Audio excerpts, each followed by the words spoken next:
బిల్లులు రావడం లేదనే కారణంతో మున్సిపాలిటీ పరిధిలోని కేఆర్కే కాలనీలో నూతనంగా నిర్మించిన శ్మశాన వాటికకు తాళం వేశాడు సదరు కాంట్రాక్టర్. దీంతో దహన సంస్కారాలకు ఇబ్బందులు తప్పడం లేదు. 2 రోజుల కిందట కాలనీకి చెందిన ఓ వ్యక్తి చనిపోయాడు.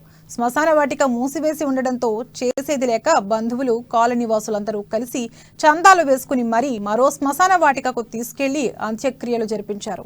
కేఆర్కే కాలనీలో అధికంగా నివాసం ఉండేది నిరుపేదలే.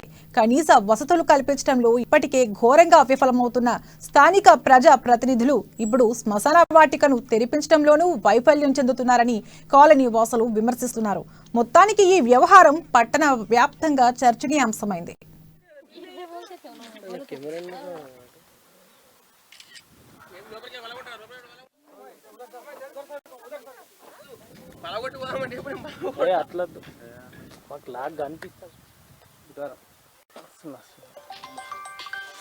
ఇంత ప్రశాంతంగా ఉంది బాబా.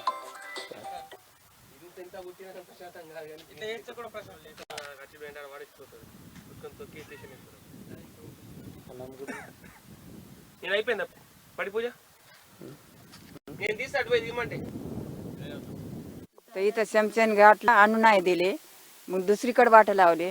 ते किती परेशानी आहे, ते दुःखात राहतात आणि ते किती परेशानी राहते. इथून आता लोक येतात, आणतात त्याला आणून इकडं वापस पाठवलं. हे काय परिस्थिती आहे?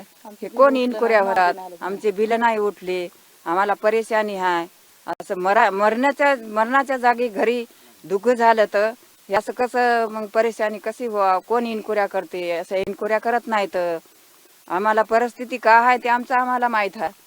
मग आता हे दुःख कोणाला सांगावं आम्ही? कोण